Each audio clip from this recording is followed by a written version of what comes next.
Welcome to my Introduction to Networking course, typically abbreviated ITN. This will be for the CCNA version 7 curriculum. Module 9, Address Resolution. So what we're going to be talking about in this is talking about how we obtain an address when we're not sure what it is. So we're going to be looking at both MAC and IP addresses and kind of compare the roles. We're going to describe what address resolution protocols are, ARP, and we're going to look at the IPv version 6 equivalent for those operations. So, MAC versus IP. Again, MAC addresses are our layer 2 physical addresses. Those are typically the MAC address. They are used for NIC-to-NIC communication on a LAN. That is what is going to be sent and scrubbed each hop. Remember that a hop is between a layer 3 boundary. The layer 3 information, the IP, is what we put on packets, will not be scrubbed. That is what actually allows for end-to-end communication leaving the network. So layer 2 addresses are used to deliver frames from one NIC to another on the same network. If we need to send outside of our network, we will use a frame to send to our default gateway. And then the default gateway will continue on that path. So when the destination IP address is on a remote network, what do? Again, we will send a frame to our default gateway. Our default gateway in this example will be R1. R1 will take and scrub the information. We'll look at the IP information, and then we'll replace the frame using its MAC address and using the router 2 gig 001 interface as the destination MAC address. That way, we can forward that frame on the wire to router 2. Router 2 will receive that frame, will strip it away, look at the layer 3 information, and then repeat the frame process to the destination of PC2. So what happens if we don't know it? What happens if we don't know the MAC address of the next device? Well, that's where ARP comes into play, assuming that we're using layer 3 IPv4 addressing. So ARP is used by IPv4 to associate the IPv4 address with a MAC address. That way, we know how to get from source to destination, even if the MAC addresses are unknown. With IPv6, we will use ICMP-v6 to associate IPv6 addresses with MAC addresses. So there is no real ARP v6. That's what the purpose of ICMP-v6 is. We do have packet tracer labs for just that.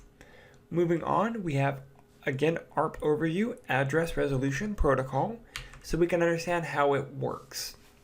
So if a device uses ARP to determine the destination MAC address of a local device when it knows the appropriate IPv4 address, essentially, I will send out a broadcast. Who is this? Or what is the MAC address of this IPv4 address? Who is this?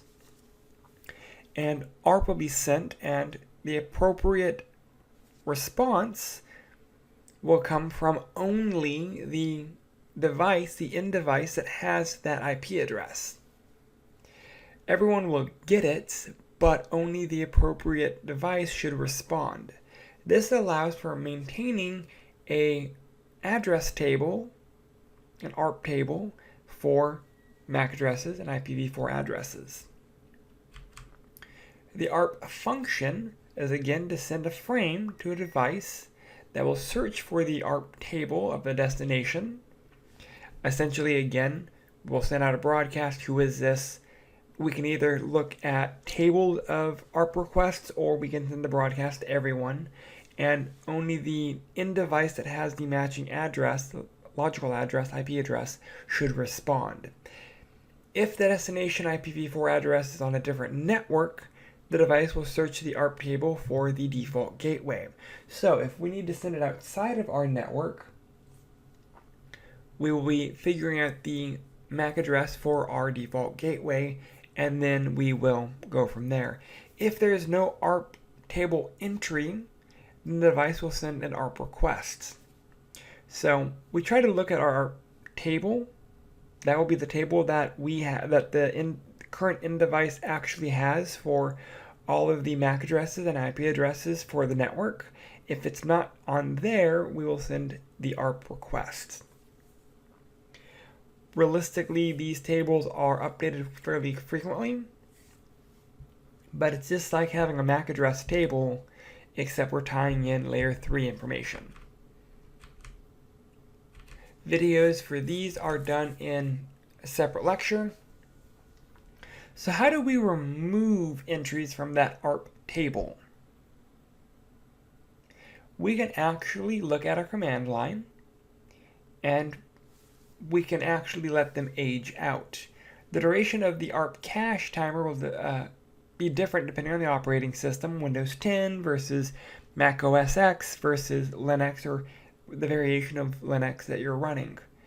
ARP address tables can also be removed manually by administrators via command line.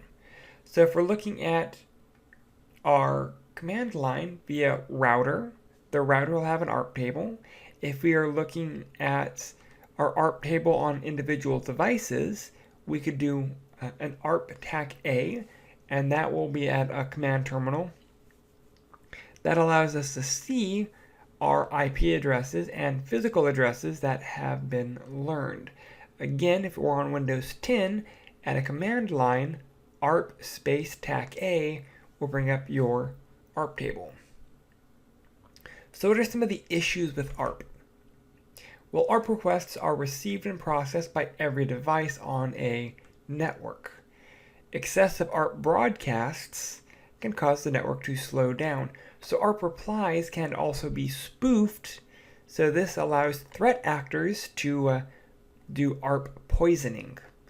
Enterprise level switches will include mitigation techniques so that ARP poisoning and ARP attacks cannot occur. So we actually do have a lab examining ARP tables in Packet Tracer. Moving on, we have copper cabling for some reason in this chapter, but that's mainly to look at how we deal with IPv6 neighbor discovery when we don't use ARP at the LAN level. So essentially what ends up happening is, with IPv6, we will use a neighbor discovery protocol, and this ND protocol allows for address resolution. It provides the ARP functionality, router discovery, and redirection services. ND actually allows for neighbor solicitations using ICMPv6, and it also will use neighborhood advertisements to use these messages to send information to device. That actually is what allows our address resolution, is the neighborhood advertisements. Basically, each device will advertise their information on the network, not needing to rely on address resolution protocols with IPv6. So, IPv6 actually just has this functionality built into it. We also have router solicitation messages and router advertisement messages, and these will be used to allow for messaging between devices and the routers. So how do IPv6 devices learn about the routers? That's going to be router solicitation messages, and the routers will send router advertisement messages. So how does this work? We can actually send ICMPv6 neighbor solicitation messages that will basically say, hey, this is my IP address, and it will say, what's your MAC addresses? And that's how it learns. Responses to NSs are the NAs, neighborhood advertisements.